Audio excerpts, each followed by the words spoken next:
Hello everyone, आज हम लोग स्टार्ट कर रहे हैं एक नया टॉपिक प्रॉपर्टीज ऑफ फ्लूइड, जिसमें पहली प्रॉपर्टी है डेंसिटी। इसमें पहली प्रॉपर्टी है डेंसिटी,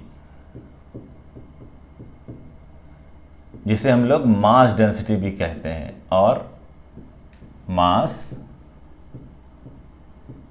डेंसिटी इसे रो से रिप्रेजेंट करते हैं। रो तो डेंसिटी होती क्या है? डेंसिटी होती है मास पर यूनिट वॉल्यूम। मास पर यूनिट वॉल्यूम।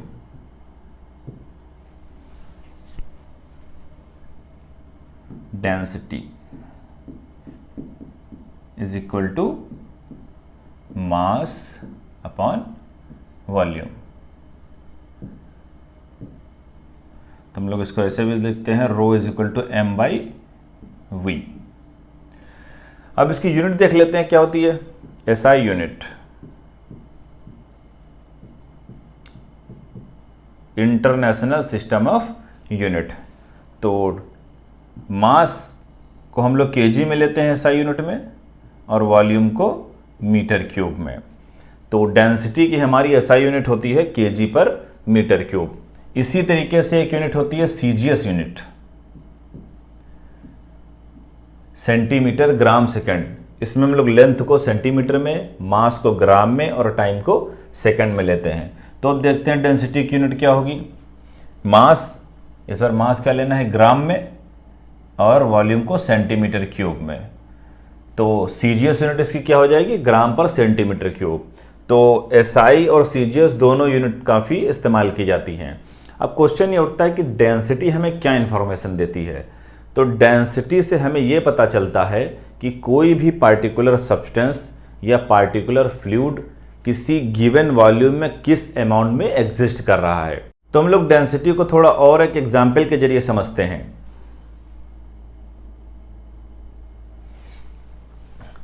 मान लीजिए हमारे पास से 3 कंटेनर हैं, कंटेनर 1, कंटेनर 2 एंड कंटेनर 3। तो इन तीनों का वॉल्यूम इक्वल है, और वॉल्यूम है V is equal to 1 metre cube. यानी पहले कंटेनर का वॉल्यूम है 1 मीटर क्यूब, और दूसरे कंटेनर का वॉल्यूम भी है 1 मीटर क्यूब, और तीसरे कंटेनर का वॉल्यूम भी है 1 मीटर क्यूब। 1 मीटर क्यूब जो होता है, 1 metre cube is equal to 1000 litre के बराबर होता है।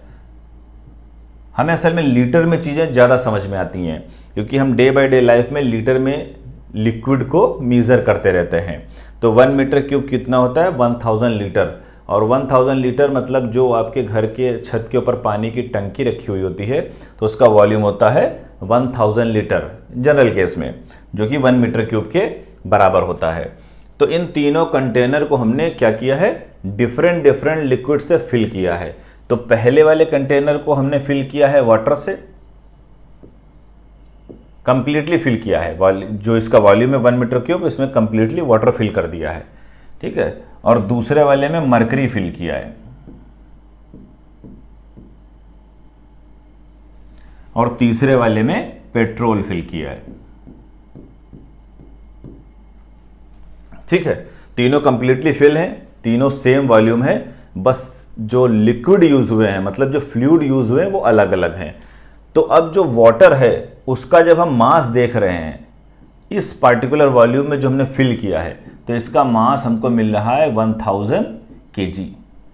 और जब हम मरकरी का मास देख रहे हैं, मरकरी का मास, तो मरकरी का मास हमको मिल रहा है 13600 kg।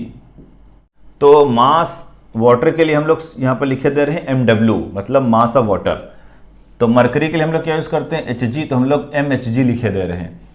इसी तरीके से जब हम लोगों ने तीसरे कंटेनर जिसमें पेट्रोल फिल है उसका मास देखा, तो हमको मास मिला 7460 kg।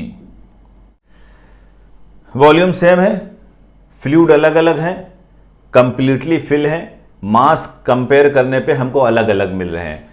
तो इस तरीके से इसकी डेंसिटी कितनी आएगी? डेंसिटी ऑफ वाटर, उसके लिए रो स्मॉल w लिखे दे रहे हैं, मतलब डेंसिटी ऑफ वाटर। डेंसिटी होता क्या है? मास इन ए पार्टिकुलर वॉल्यूम। तो मास कितना है 1000 kg और वॉल्यूम कितना है 1 मीटर क्यूब। इसको हम लिख सकते हैं 1000 kg पर मीटर क्यूब। ठीक है, इसी तरीके से हम लोग मरकरी की डेंसिटी देखते हैं, रो Hg मरकरी की डेंसिटी, मास अपन वॉल्यूम। तो मास कितना है 13,600 kg अपन वॉल्यूम कितना था 1 मीटर क्यूब। तो डेंसिटी कितनी हो जाएगी 13,600 kg पर मीटर क्यूब। ये हो गई मरकरी की डेंसिटी। नेक्स्ट देखते हैं पेट्रोल की डेंसिटी, डेंसिटी ऑफ पेट्रोल। तो वही मास अपन वॉल्यूम 746 kg अपन 1 मीटर क्यूब। तो डेंसिटी कितनी हो जाएगी 746 kg पर मीटर क्यूब। ठीक है, तो डेंसिटी हमें क्या इंफॉर्मेशन दे रही है? डेंसिटी हमें यह बता रही है कि पार्टिकुलर वॉल्यूम में जब हम वाटर फिल करेंगे तो हमें 1000 kg मिलेगा, और पार्टिकुलर वॉल्यूम जो कि 1 मीटर क्यूब है उसमें जब हम मरकरी भरेंगे 13,600 kg मिलेगा, और पेट्रोल भरेंगे तो 746 kg मिलेगा। तो अब जब हम इसको कंपेयर करेंगे तो हम पाएंगे कि जो मास मरकरी का है वो ज़्यादा कॉम्पैक्ट है एज कंपेयर टू वाटर, और जब हम पेट्रोल को देखेंगे तो वो कम कॉम्पैक्ट है as compare to water and mercury. ठीक है, और इन डेंसिटी के बेसिस पे ही हम लोग क्या करते हैं, कॉमन लैंग्वेज में बोलते हैं कि कोई भी लिक्विड या कोई भी मटेरियल कम डेंसर है या फिर ज़्यादा डेंसर है। तो कम या ज़्यादा करने के लिए हमें क्या करना पड़ता है, एक स्टैंडर्ड सेट करना पड़ता है। इसी वजह से हम लोग जो वाटर की डेंसिटी होती है इसको स्टैंडर्ड मानते हैं, और वाटर को क्या मानते हैं, स्टैंडर्ड फ्लूइड। ठीक है, तो हम लोग वाटर को क्या मान लेंगे, स्टैंडर्ड फ्लूइड। वाटर हमारा क्या है, स्टैंडर्ड फ्लूइड है। अगर हम कंपेयर करें मरकरी की डेंसिटी, तो मरकरी क्या है, मोर डेंसर है कंपेयर टू वाटर। अगर हम पेट्रोल को कंपेयर करें वाटर से, क्योंकि वाटर हमारा क्या है, स्टैंडर्ड फ्लूइड है, उसकी डेंसिटी क्या है, स्टैंडर्ड डेंसिटी है, तो हम पाएंगे कि पेट्रोल क्या है, लेस डेंसर है एज कंपेयर टू वाटर। तो पेट्रोल, हम लोग पेट्रोल की डेंसिटी इसलिए डिस्कस कर रहे हैं क्योंकि जब हम पेट्रोल खरीदने जाते हैं तो जब मीटर देखते हैं तो वहाँ पर क्या होता है, प्राइस भी लिखा होता है और लीटर कितनी क्वांटिटी आई ये लिखा होता है, और साथ ही साथ वहाँ डेंसिटी लिखी होती है। तो डेंसिटी केजी पर मीटर क्यूब में लिखी होती है। तो पेट्रोल की डेंसिटी जो हम लोग पेट्रोल यूज़ करते हैं अपने बाइक वगैरह में 750 से लेकर 780 केजी पर मीटर क्यूब के बीच होती है। अगर आपका पेट्रोल 715 केजी पर मीटर क्यूब से भी नीचे है तो इसका मतलब वो पेट्रोल क्या है, अच्छी क्वालिटी का नहीं है। तो इसका मतलब ये है कि जो आप 1 लीटर पेट्रोल खरीद रहे हैं उसमें कम मास में पेट्रोल आपको मिल रहा है। अगर आपका पेट्रोल जिसकी डेंसिटी 780 से भी ज़्यादा है तो इसका मतलब वो पेट्रोल बहुत अच्छा है। पेट्रोल अच्छा है इसका मतलब क्या है, तो जो आप पर्टिकुलर लीटर में आप खरीद रहे हैं उसमें आपको पेट्रोल का ज़्यादा मास मिलेगा। ठीक है, अब देखते हैं कि प्रेशर और टेम्परेचर का डेंसिटी पे क्या फ़र्क पड़ता है। तो अभी तक जो हम लोगों ने डिस्कस किया डेंसिटी के बारे में, तो हमने कहीं भी ये वर्ड यूज़ नहीं किया प्रेशर या टेम्परेचर। लेकिन जब भी हम डेंसिटी को डिफाइन करेंगे तो हमें ये देखना होगा कि वो डेंसिटी किस पार्टिकुलर प्रेशर या टेम्परेचर पे ली गई है, क्योंकि प्रेशर और टेम्परेचर चेंज होने से डेंसिटी भी क्या होती है, चेंज हो जाती है। तो हम लोग ये भी देखेंगे कि भाई डेंसिटी किस तरीके से चेंज होती है प्रेशर और टेम्परेचर को चेंज करने पे। तो सबसे पहले देखते हैं कि प्रेशर चेंज करने पे डेंसिटी पे क्या फ़र्क पड़ता है।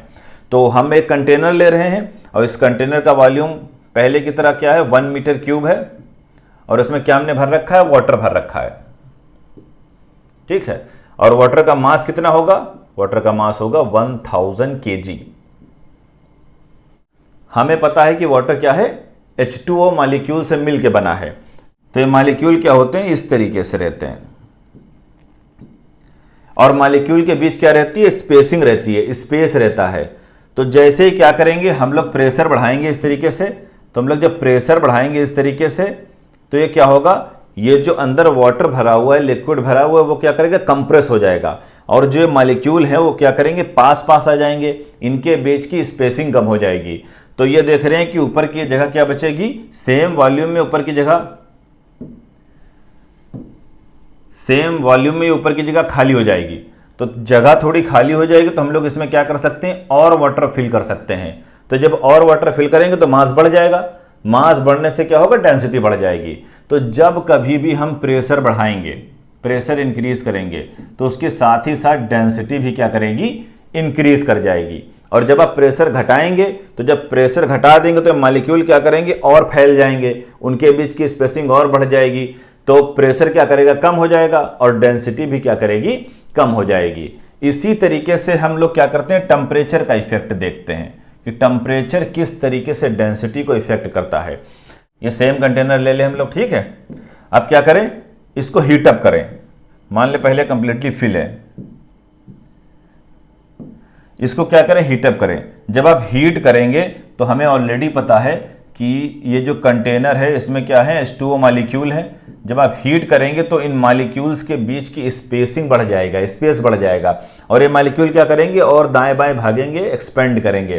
तो उसकी वजह से क्या होगा, डेंसिटी हमारी डिक्रीज कर जाएगी। तो जब भी टेम्परेचर बढ़ेगा, हमारी डेंसिटी क्या करेगी, घट जाएगी, ठीक है। और जब भी टेम्परेचर डिक्रीज करेगा, हमारी डेंसिटी क्या करेगी, बढ़ जाएगी। अब हम देखते हैं वाटर के केस में क्या होगा। वाटर थोड़ा मतलब एक अलग केस है। मान ले ये कंटेनर है हमारे पास इस तरीके से, इसमें वाटर है, ये वाटर इसमें भरा हुआ है, और ये वाटर क्या है, 0 डिग्री सेल्सियस पे है। हमने क्या किया, इसको हीट दिया। जब आप इसको हीट करेंगे तो 0 डिग्री सेल्सियस से पहले 1 डिग्री सेल्सियस होगा, फिर 2, फिर 3 और फिर 4, और यह क्या करेगा, 4 डिग्री से बढ़ता चला जाएगा, टेम्परेचर बढ़ता चला जाएगा। तो जनरली जो लिक्विड्स होते हैं, जब आप उनका टेम्परेचर बढ़ाते हैं तो उनका वॉल्यूम क्या होता है, बढ़ता है, और जब टेम्परेचर घटाते हैं तो वॉल्यूम घटता है। पर वाटर के साथ थोड़ा अलग केस है। जब आप टेम्परेचर बढ़ाएंगे, 0 से 1 डिग्री करेंगे तो इसका वॉल्यूम बढ़ने के बजाय वॉल्यूम कम होगा, फिर 2 डिग्री करेंगे, वॉल्यूम और कम होगा। अगर हम टेम्परेचर और वॉल्यूम के बीच एक ग्राफ बनाएं इस तरीके से, ये वॉल्यूम ले लें एक एक्सिस पे और यहां पर ले लें टेम्परेचर। अगर इनके बीच एक ग्राफ ड्रा करें तो इनिशियल कंडीशन मान लीजिए यहां है 1 डिग्री सेल्सियस, इसके सामने का टेम्परेचर कितना है, 1 डिग्री सेल्सियस। तो जब आप टेम्परेचर बढ़ाएंगे तो वॉल्यूम क्या होगा, कम होगा। 2 डिग्री होगा तो वॉल्यूम और कम होगा, 3 डिग्री होगा, वॉल्यूम और कम होगा, 4 डिग्री होगा। जैसे ही 4 डिग्री आएगा तो वॉल्यूम क्या होगा, 4 डिग्री पे सबसे कम होगा। फिर जब 5 डिग्री करोगे तो वॉल्यूम बढ़ेगा। अब जब टेम्परेचर बढ़ाते जाओगे तो वॉल्यूम क्या करेगा, इस तरीके से बढ़ता चला जाएगा।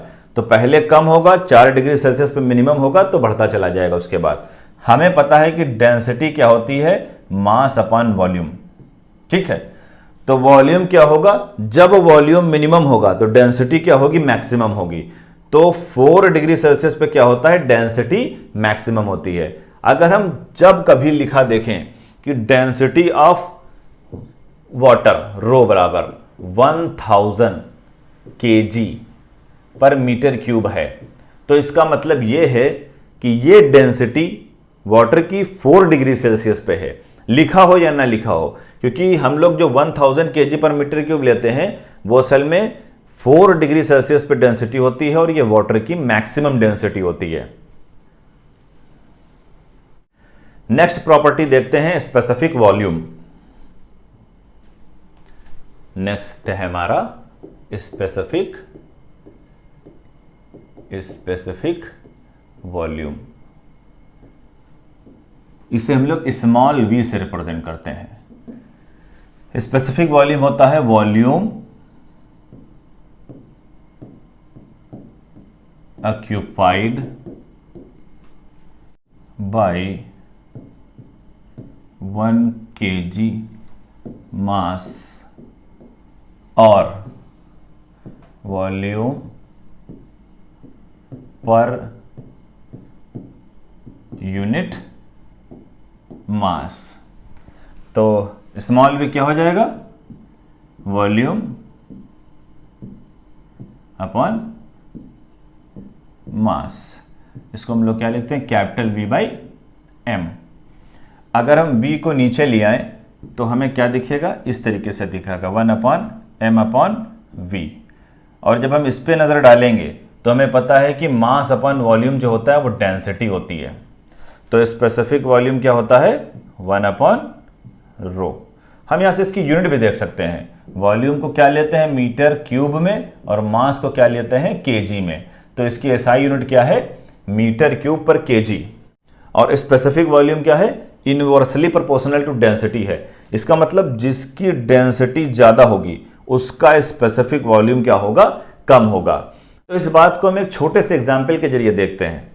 हमारे पास 3 कंटेनर है और हमारे पास 3 टाइप के लिक्विड हैं जिनका मास 1 kg है। एक तो हमारे पास मास ऑफ वाटर है 1 kg, उसको हमने MW से लिखा है, और मास ऑफ मरकरी है उसको हमने MHg से लिखा है 1 kg, और मास ऑफ पेट्रोल है वो भी क्या है 1 kg है। अब इस पार्टिकुलर मास को, अभी हमें वॉल्यूम नहीं पता है कि इसका जो कंटेनर 3 है इनका वॉल्यूम कितना है। यहाँ पर क्या है, बस निशान बने हुए हैं इस तरीके से जिससे हम वॉल्यूम पढ़ सकते हैं। तो हमने क्या किया, बारी बारी से इन सारे लिक्विड्स को अलग अलग कंटेनर में भरा। सबसे पहले कंटेनर में हमने क्या किया, वाटर को फिल किया। इस तरीके से हमने वाटर को फिल किया तो वाटर क्या करेगा, कुछ वॉल्यूम ऑक्यूपाई करेगा। उसके बाद हमने क्या किया, नेक्स्ट मरकरी को फिल किया। जब हम मरकरी को फिल करेंगे तो मरकरी भी क्या करेगा, कुछ वॉल्यूम ऑक्यूपाई करेगा। फिर हमने क्या किया, नेक्स्ट में पेट्रोल को फिल किया। जब पेट्रोल फिल करेंगे तो क्या करेगा, ये भी क्या करेगा, वॉल्यूम ऑक्यूपाई करेगा। अब हम लोग देख रहे हैं कि भाई मास तो सबका सेम है, लेकिन जब 1 kg डिफरेंट वॉल्यूम में फिल कर रहे हैं तो वो अलग अलग वॉल्यूम ऑक्यूपाई कर रहे हैं। ऐसा इसलिए हो रहा है क्योंकि हमें पता है कि वाटर, मरकरी और पेट्रोल तीनों की डेंसिटी अलग अलग है। तो हमें पता है कि स्पेसिफिक वॉल्यूम होता क्या है, स्पेसिफिक वॉल्यूम जो होता है 1 अपॉन डेंसिटी होता है। तो हमें यह भी क्लियर पता है कि मरकरी की डेंसिटी सबसे ज़्यादा होती है। मरकरी की डेंसिटी सबसे ज़्यादा है तो उसका वॉल्यूम जो होगा 1 kg का वो सबसे कम होगा। फिर उससे कम डेंसिटी किसकी है, वाटर की है। तो वाटर की जो वॉल्यूम होगा 1 kg का तो उससे थोड़ा ज़्यादा होगा। और सबसे कम डेंसिटी पेट्रोल की है, तो सबसे कम डेंसिटी पेट्रोल की है तो उसका स्पेसिफिक वॉल्यूम क्या होगा, सबसे ज़्यादा होगा। तो कहने का मतलब ये है जो जितना ज़्यादा डेंसर होगा वो उतना कम वॉल्यूम ऑक्यूपाई करेगा, और जितना कम डेंसर होगा वो उतना ज़्यादा वॉल्यूम ऑक्यूपाई करेगा। तो स्पेसिफिक वॉल्यूम से हमें ये नॉलेज मिलती है कि अगर हमारे पास ज़्यादा डेंसर मीडियम है तो हमें उसे स्टोर करने के लिए बहुत ही कम वॉल्यूम की ज़रूरत पड़ेगी। अब क्या करते हैं, एक और एग्जाम्पल छोटा सा लेते हैं स्पेसिफिक वॉल्यूम को और गहराई से समझने के लिए।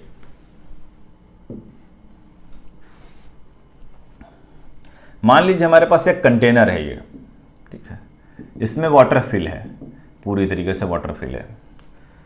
ये वाटर इसके अंदर फिल है, ये वाटर है 1 kg। वाटर का मास कितना है 1 kg, वॉल्यूम कितना है 1 लीटर, ठीक है, हमने लीटर में लिया है। 1 kg है, 1 लीटर वाटर इसमें फिल कर रखा है। हमने क्या किया, हीट देना शुरू किया। हीट देना शुरू किया। जब आप हीट देंगे तो मान लो 100 डिग्री सेल्सियस पे पहुंच गया। हमने प्रेशर कितना लिया है, एटमॉस्फेरिक प्रेशर 1 बार ले लीजिए। हीट देंगे तो टेम्परेचर बढ़ता जाएगा, एक टाइम आएगा 100 डिग्री सेल्सियस पे पहुंच जाएगा। जैसे ही 100 डिग्री सेल्सियस पे वाटर पहुंचेगा तो वाटर के पार्टिकल क्या करेंगे, सरफेस छोड़ने लगेंगे, इस तरीके से सरफेस छोड़ने लगेंगे। और यहां क्या बन जाएगी, इस तरीके से यहां स्टीम बन जाएगी, स्टीम बन जाएगी। इसी को हम लोग वेपर बोलते हैं, ठीक है। तो क्या किया, 1 लीटर था, 1 kg था, हीट दिया, स्टीम में बदल दिया। अब अगर जो हम इस स्टीम को स्टोर करना चाहेंगे तो हमें बहुत बड़े कंटेनर की जरूरत पड़ेगी। कितने बड़े कंटेनर की, इस तरीके से, ये इस तरीके से काफ़ी बड़े कंटेनर की जरूरत पड़ेगी। तो ये स्टीम क्या करना है, हमें इसमें फिल करना है इस तरीके से। तो जब हम इस तरीके से इसको फिल करेंगे, इसका वॉल्यूम कितना होगा, इसका वॉल्यूम होगा 1700 लीटर इस कंटेनर का। 1700 लीटर का कंटेनर हमें यूज करना पड़ेगा सेम मास को स्टोर करने के लिए सेम प्रेशर पे। अगर वो लिक्विड से स्टीम में बदल गई है तो स्पेसिफिक वॉल्यूम क्या करेगा, बढ़ जाएगा। अभी लिक्विड था तो इसने कम वॉल्यूम गेन किया था, लेकिन जैसे वेपर बनी उसका वॉल्यूम क्या हुआ, बढ़ गया। तो स्पेसिफिक वॉल्यूम क्या हो जाएगा, 1700 टाइम्स हो जाएगा लिक्विड के केस से। इसी वजह से जब हम गैस या वेपर की स्टडी करते हैं तो हमारे लिए स्पेसिफिक वॉल्यूम क्या करता है, ज्यादा मायने रखता है, लिक्विड के केस में कम मायने रखता है। इसलिए क्योंकि लिक्विड का वॉल्यूम बहुत कम चेंज होता है। आप बहुत ज्यादा प्रेशर बढ़ा दीजिए तब भी उसके वॉल्यूम में बहुत माइनर सा चेंज आता है। नेक्स्ट प्रॉपर्टी देखते हैं, स्पेसिफिक वेट। नेक्स्ट है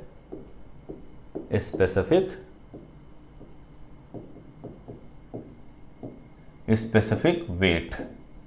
इसी को बोलते हैं वेट डेंसिटी। वेट डेंसिटी, इसे गामा से रिप्रेजेंट करते हैं। Weight per unit volume, weight per unit volume. तो हमारे पास अगर जो कोई कंटेनर है इस तरीके से और इसका वॉल्यूम है 1 मीटर क्यूब, ये कंप्लीटली फिल है, मान लीजिए कंप्लीटली फिल है वाटर से, तो जो इस वाटर का वेट होगा जो कि 1 मीटर क्यूब में फिल है, यही वाटर का वेट इसका स्पेसिफिक वेट या फिर वेट डेंसिटी कहलाएगा। तो स्पेसिफिक वेट गामा बराबर क्या हो जाएगा, weight of liquid, weight of liquid upon volume. Weight W हमें पता है क्या होता है, mg, ठीक है। तो क्या हो जाएगा ये mg अपॉन वॉल्यूम। अगर हम यहां पर mg पे नजर डालें इस तरीके से mg, तो हमें पता है मास अपॉन वॉल्यूम क्या होता है, डेंसिटी होती है। तो स्पेसिफिक वेट को हम लोग क्या लिख सकते हैं, रो इंटू जी, ठीक है। साथ ही साथ हम लोग यूनिट भी देख सकते हैं। वेट है तो वेट की यूनिट क्या होती है, न्यूटन, और वॉल्यूम क्या है, मीटर क्यूब। तो एसआई यूनिट इसकी क्या हो जाएगी, स्पेसिफिक वेट की, न्यूटन पर मीटर क्यूब। तो इस चीज से तो एक बात तो क्लियर हो गई कि जो हमारा स्पेसिफिक वेट या फिर वेट डेंसिटी गामा होता है वो डेंसिटी के डायरेक्टली प्रोपोर्शनल होता है। अगर हम इससे पहले के प्रीवियस एग्जाम्पल में देखें जो हम लोगों ने स्टडी किया था, इस तरीके से अगर हम देखें तो डेंसिटी मरकरी की सबसे ज्यादा है, मरकरी की डेंसिटी सबसे ज्यादा है तो मरकरी का स्पेसिफिक वेट भी सबसे ज्यादा होगा। फिर उससे कम वाटर की डेंसिटी है तो वाटर का स्पेसिफिक वेट क्या होगा, मरकरी के कंपेयर में कम होगा। और पेट्रोल की डेंसिटी सबसे कम है तो पेट्रोल का स्पेसिफिक वेट भी क्या होगा, सबसे कम होगा। तो स्पेसिफिक वेट ऑफ वाटर देखते हैं कि कितना होता है। स्पेसिफिक वेट ऑफ वाटर, इसको क्या लिखते हैं, गामा W। तो ये रो जी अभी फार्मूला हम लोगों ने पढ़ा है स्पेसिफिक वेट का। तो वाटर की डेंसिटी क्या होती है, 1000, और ग्रेविटेशनल एक्सेलरेशन क्या होता है, 9.81।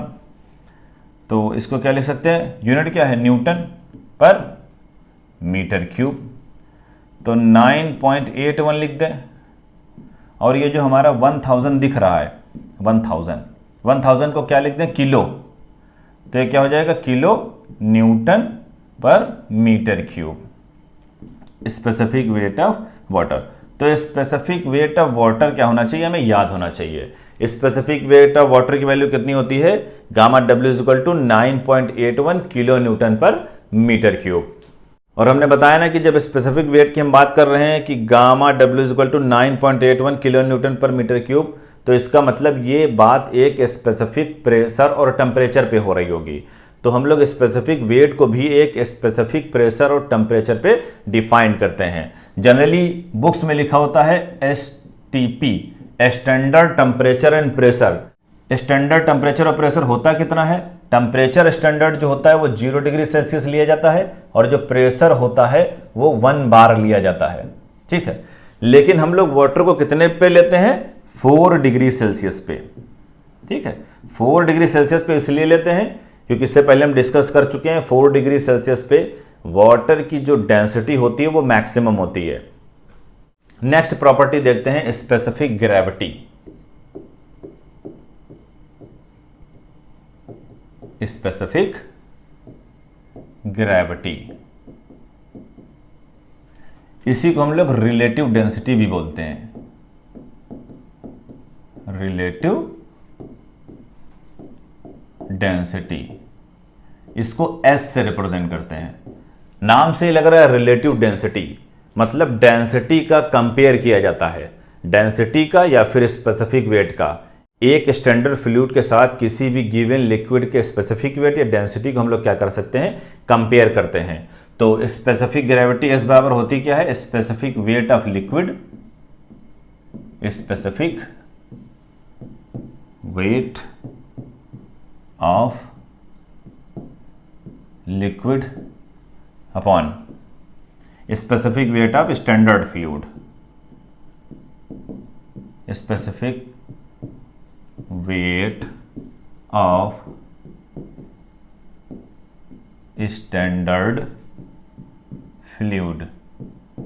स्टैंडर्ड फ्लूइड में हम लोग क्या लेते हैं? वाटर, ठीक है। तो स्पेसिफिक वेट होता क्या है? स्पेसिफिक वेट को हम लोग गामा से लिखते हैं, गामा लिक्विड, गामा एल लिख दिया। Specific weight of standard fluid मतलब गामा वाटर। इसको स्पेसिफिक वेट जनरली है क्या? Gamma is equal to rho into G होता है। तो इसको क्या लिख सकते हैं? रो लिक्विड जी सेम होता है upon rho water into G बराबर क्या आएगा? Density of liquid to the density of standard fluid जो कि वाटर है। तो स्पेसिफिक ग्रेविटी या रिलेटिव डेंसिटी को ऐसे भी डिफाइन किया जाता है, it is the ratio between density of liquid to the density of standard fluid जो जनरली वाटर होता है। मान लीजिए हमारे पास 2 कंटेनर है, एक के ऊपर लिखा है S बराबर 3, एक के ऊपर लिखा हुआ है S बराबर 4। तो हमें क्या इंफॉर्मेशन दे रहे हैं? S बराबर 3 लिखा है, इसका मतलब इसकी स्पेसिफिक ग्रेविटी क्या है? 3 है। तो हमें पता है कि स्पेसिफिक ग्रेविटी क्या होती है? S बराबर density of liquid to the density of standard fluid जो कि वाटर है। तो डेंसिटी ऑफ लिक्विड क्या हो जाएगी?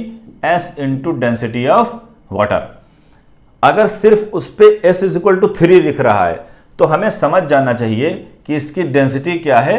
वाटर की 3 गुना है, kg पर मीटर क्यूब। तो इस लिक्विड की डेंसिटी कितनी हो जाएगी? 3000 kg पर मीटर क्यूब। यहां S बराबर 4 लिखा है, इसका मतलब ये जो लिक्विड है इसकी डेंसिटी वाटर की 4 टाइम्स है। तो डेंसिटी ऑफ लिक्विड क्या हो जाएगा? 4 into density of water, 4000 kg पर मीटर क्यूब।